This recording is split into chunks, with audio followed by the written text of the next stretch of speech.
into the pain tolerance, for me, my journey was basically, the hack that I mentioned was, I knew that being an assistant was the first step that most people took. I also knew that being an assistant, similar to what somebody said earlier about being locked into a day job, it makes it hard to have time to do other things. And so I would watch these assistants who were my bosses as interns, I would watch them be locked to their desk all day long, right? And have to only serve the executive that they worked for. But they learned a lot. But they didn't get access to special meetings. They didn't get access to high-level conversations. They didn't get access to the filmmakers and talent that walked in the door, that were meeting with their bosses, other than just bringing them coffee, et cetera, right? Which can still be meaningful FaceTime. But what I noticed was, as an intern, I could just act like I didn't know the rules. So I could just say, hey, I'd love to sit in on that meeting. I'd love to hear how you give notes. I'd love to whatever. And people, if you don't walk away from this with anything else, know that people want to be a part of your testimony. I heard somebody say that recently on an interview. People like being a major part of your success, right? And so I knew that I could feed into that with executives and producers, et cetera, and say, look, can I help you by taking notes in this meeting? Or can I help you by just being in the room and hopefully, giving you feedback after the fact if you want me to hear something from a young person's perspective, because most of the people as gatekeepers are not, right? So that was, and I decided from that moment forward, I was not gonna take an assistant job, and I'll end up being, watch this, an intern for 6 years at different places, right? Between undergrad and grad school. Now, I'm not advising you're gonna be an intern for 6 years, but I am saying that was the most invaluable time period in my career because I met so many different people. The contracts are only 2 months, 3 months, right? So it meant that I got to do 2-3 internships per semester, sometimes overlapping, right?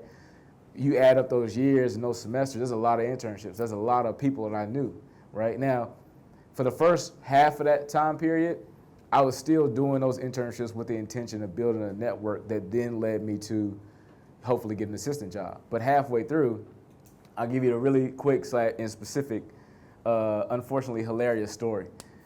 I was interning at a network that'll go unnamed, and they make great stuff, right? Great stuff. And everybody was pretty cool to me. I did my job. I showed up every day. It was all fun and games, whatnot, right, for the most part. But one day, I was always in these meetings, finding my way to these meetings, doing lists and learning about new projects, whatnot. And then one day, there was this executive who screamed that he wanted some chicken salad. Go with me. He wanted some chicken salad, right? And so I was like, what they got to do with me? Like, it ain't really my job, you know what I mean? His assistant was like, I need to figure out how to get this man some chicken salad. Can you go downstairs to the food court and find this for him? Because his lunch meeting got canceled or whatever. Cool. The problem was, executives on that level don't really eat at the food court where all the assistants eat, typically. They have these fancy lunches off campus, right? So he hadn't been to the food court in years, at least like 7 years. So the place that he wanted chicken salad from literally no longer existed in the food court.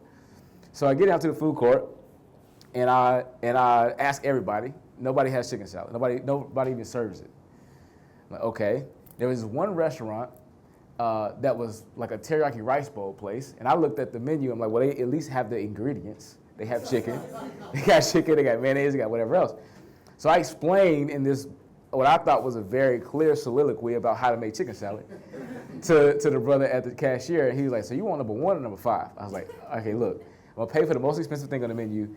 I have allergies. Can I just go to the kitchen and tell them what I need? He's like, yeah, cool. So I go to the kitchen. I explain to these cats how to make chicken salad, right? They make it. It looks like white slop. It's terrible. I take it back and I try to dress it up again like a little green salad, some pita bread, whatever. I take it back to the office. That process took 45 minutes of the lunch hour, right?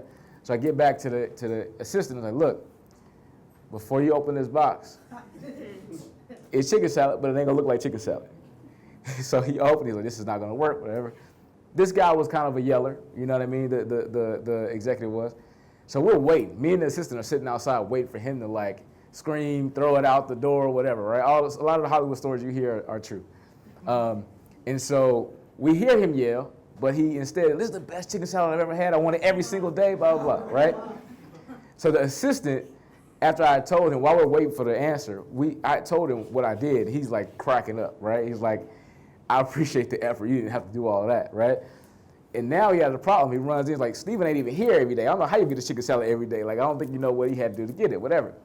So that was hilarious. And then right after that, he walks me around, the assistant walks me around to all the other assistants on the floor and is telling them this crazy story about what I did to get his chicken salad. And they were all laughing. They thought it was funny. It was cool, whatever else. They high-fived me like, yeah, yes, the effort, like all this stuff, right? And I get back to my desk. I'm like, man, the most exciting thing, the most impressive thing they think I did during this whole internship was getting some chicken salad. Right. Not the list of writers and directors that I pulled that were, up and coming, that I was peeping because I was just in the streets, and they were like, who is this person? And then a month later, it's the person in the trades, in the news, right? That's like the new big person or whatever. That's not what impressed them, but chicken salad did.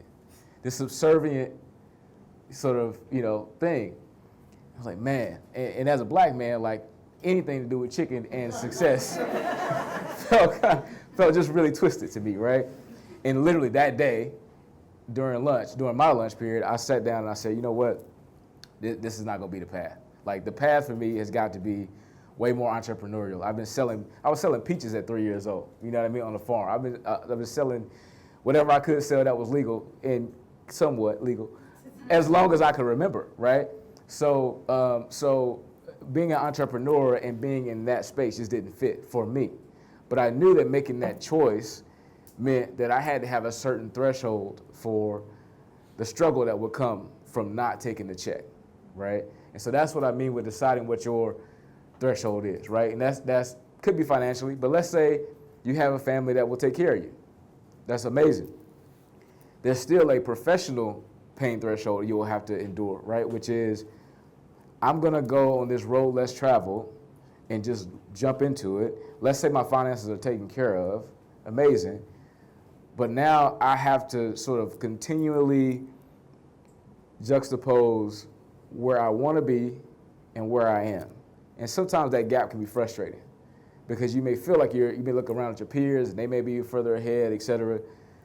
But just stay focused on your lane because ultimately that's gonna get you in trouble.